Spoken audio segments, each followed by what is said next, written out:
Hello, what's up guys? How you doing? It is Lasty here. Welcome to a new episode of The Road to Glory. Now, we start things off today buying a few different players because this is going on from Sunday evening, I believe it was, when the first Bundesliga TOTS player was released. Well, as in like the guaranteed SBC. Well, the guaranteed SBC was released and I wanted to go ahead and do it, basically. So I had that TOTS Matos in my club that I got from like the previous week's Rest of the World SBC. Decided not to sell him and that I was going to use him for the squad. Was really happy that they eventually gave out just like an 82 rated overall team to complete, which meant that, I mean, I'd literally bought and prepped for an 84 rated squad with the TOTS player in it as well. So it meant that I could go out and sell like Benatia and Strootman and Kadira, the players that I bought as like fodder for an 84 rated squad, and then I could bring in a lot lower rated stuff, and then I just kept like the Jekko, the top rack and stuff to top up the squad.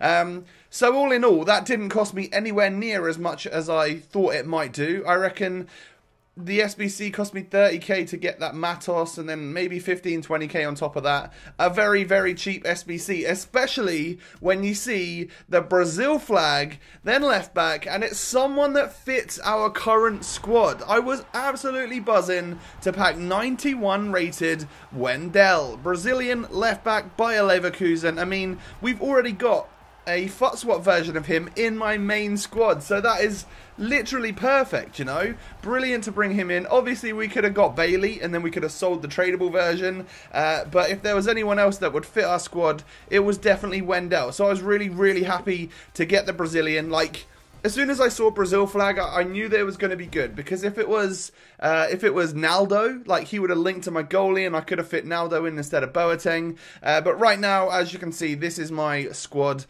with another TOTS player added to the team. I do just want to clear something up, by the way. I'm not super emotional. I just have really red eyes at the moment. I am suffering for the first time ever in my life from like really strange hay fever, where I'm not sneezing or anything, but every now and again my eyes will just like flare up and go red. It's horrible and I hate being on camera with it, so I do apologise for that. But no, I'm not like super emotional or anything like that. I haven't been crying. I've just got really red eyes. I don't know, maybe I need to sleep more or something. But it seems like it's the first time hay fever has ever taken over my life and I hate it. So I feel for all of you guys that have suffered for many years. So this is what the squad could look like in game, because as you just saw, I went out and bought myself the 90 rated Caligiuri. He is a right back or right wing back. He's someone that doesn't fit into the starting 11, but I think he looks so awesome as a centre mid. I had to have him, so I went out, I bought him, and he is going to come on instead of Zaha if I want to play a 4-1-2-1-2. So that's how the squad is going to work. I also decided it was time to trade up from Valencia to the Inform Aurier. I did a little look on FUTWIZ for like in-game stats and stuff. I was thinking about maybe Walker, maybe Valencia, or maybe Aurier, and I've decided in the end to go for Inform Aurier, who I picked up for 40k, which I thought was really good. So we have an objective for today's video, and that is to go ahead and unlock ourselves this Team of the Season Volland. Now, I've skipped the first. I had one game before this where I got knocked out. I was like 3-1 up, ended up losing 5-4, I think it was.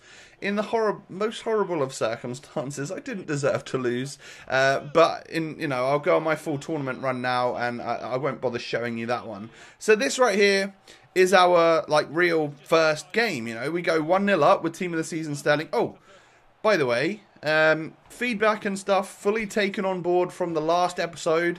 Apologies to anyone that might have thought I was being a complete dick. I guess, yeah, I was being a bit of a dick with the way that I was playing in the last episode. I've said so many times how I don't like being like shushed and all that sort of thing with the when playing matches. So it was a bit hypocritical, I guess, of me to run off into games, shushing people, trying to make them quit. So yeah, hands up, apologies for that. Won't happen again. So we move on back into this game where I've just gone 2-1 up. Now, I found it really odd that he decided to quit right there. I was having a really strong game, but I couldn't score goals. I had like 20 shots on goal or something, and the first time that, well, the actual second goal went in after literally 20 shots. So I know I was peppering his net, but I wasn't scoring, so I felt like he could maybe have got back into that game, but I guess he'd had enough. And look at that for a defensive mishap from me right at the start of the second round. So obviously with the rage quit, we move on into the second round. Jerome Boateng, like, I stupidly try and pass it across where I knew that someone like Zaha was going to catch me up and intercept and then get a chance on goal. How silly of me for doing that. But then we go down the other end and Leon Bailey's there. It may have taken a few minutes for me to get the opportunity, but you give this guy half a chance. Honestly, his shooting is amazing. I'm so happy that he got TOTS, as I'm sure you guys will imagine. If you've been a fan of the Road to Glory any time this year, you'll know that the 85 or 84 Bailey were like amazing for me. I absolutely love them. So to be able to bring in the TOTS version is just awesome. I pretty much turned this game around in a couple of minutes. So I go from the 25th minute, I was 1-0 down. Then I scored, and then I ran down the other end, got a goal in the 29th minute with Harry Kane. England captain, by the way. Congratulations to Harry Kane for making the England captaincy for the World Cup. I'm excited. You never know how England are going to do. It could be awful, but then again, there's that little glimmer of hope that it could be better than we all maybe think it is going to go. Looking forward to the tournament nonetheless, though. He gets a goal back. Like, pretty sure it was a kickoff goal. I like extended my lead to 3-1 and thought I was playing good enough to be at that sort of score level. And then he runs down and scores a kickoff. And then eventually, like, he obviously went attacking towards the end of the game, and I just sealed the deal right at the end. And then he just hit me with a little rage quit. So I guess you could say that's 2 rage quits out of 2, even though I'm pretty sure that one was like right in the 90th minute. Had to play the full game and sweat it out against that guy, because we were very matched and very even. And he had a nice squad. So now we move on into the semi-final, and that's how I go 1-0 up after sort of 12-13 minutes on the clock. You'll notice in the replay that actually the shot from Zaha just taps his defender on the foot and ends up literally nutmegging the goalkeeper. That's how you can actually score a goal right down the middle of the goal, and normally you have to hit it in the corners, right? So it didn't last long, because even though this guy had a kind of average looking squad, he was pretty good, and he was really good at like chasing me down, and he was passing the ball well. And at this stage I noticed that I felt like my controller was somewhat delayed, or not my controller, just the gameplay was somewhat delayed based on the connection or something. And I just restarted my net, so I don't know why.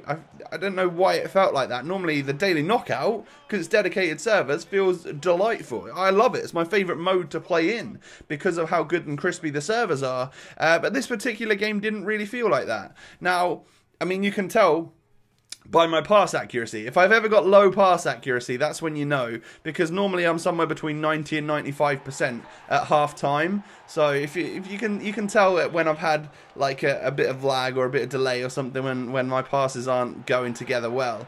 And it really, like, I mean, could sound like a complete, I don't know, like, maybe he was just good and got back into the game.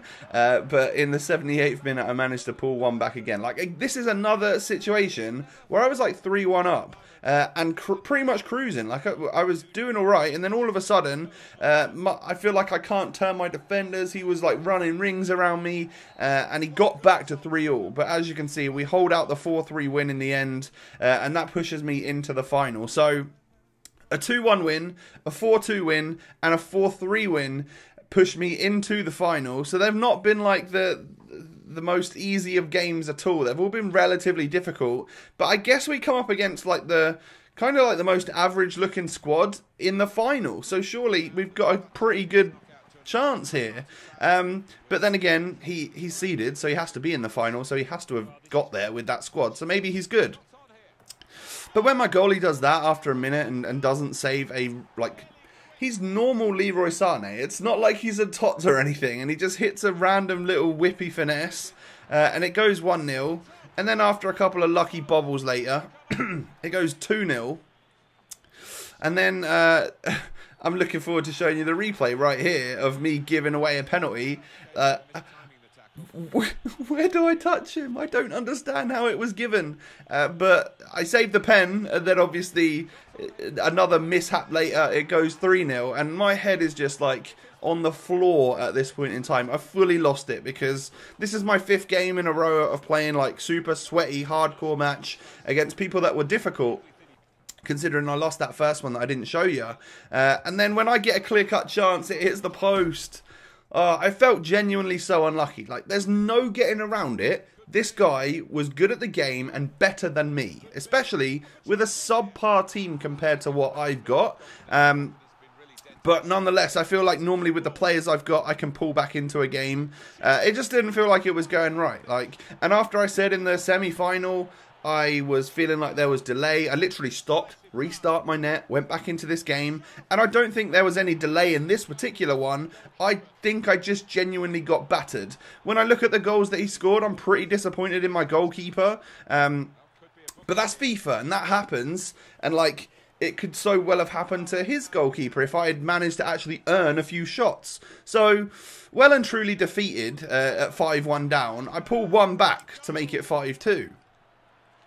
Not bad, but then I was on all-out attack, and I got one of my centre-backs sent off, the other one's up the pitch, so I've got no defence, and I forget that, and then he runs down the other end and scores yet another goal with Leroy Sané to restore his 4-goal lead. So, I was super stressed, I was super annoyed. He gives me a penalty, like I do earn myself a penalty, and Yaya slots it away. So we bring it back, guys. 85th minute on the clock. I mean, if we could just get another couple of goals, we'll be all right, right? You know? Well, let's try it, shall we? We score another one in the 88th minute with Leon Bailey. It's now 6-4, a 10-goal thriller here. And then Bailey plays it to Yaya, plays it to Sterling, plays it to Kane. I get another goal in the 90th minute to make it 6-5. There is a very slim chance. Oh, wait, no, there isn't. He's blown the whistle. I didn't get another chance. I just left it too late. Now, I don't know if this guy who was good at the game was just toying with me at that point and gifting goals just to then pass it around the back or something, but there wasn't enough time for him to do so. The referee blew the whistle, and I was well and truly beaten and fully deflated at that point. Super stressed. I'm actually surprised my controller is still in one piece. Maybe I'm moving away from that. So, Eric Bailly's got a red card. I might have to say goodbye to him or something. And at the start of the next episode, I will show you. I'm going to probably go on this tourney run again because I want Volland, you know, I really want him, but I feel like he could add something to the team. Maybe it could restructure the team in some sort of way. But I will show you the second guaranteed Bundesliga TOTS pack that I get, and hopefully we can have someone that fits in the squad that isn't Wendell, and that could change our team a little bit more as well. So thanks so much for watching, guys. If you have enjoyed, hit that thumbs up button. Don't forget to subscribe to the channel if you're new. Have a lovely day, and I'll catch you next time. Peace.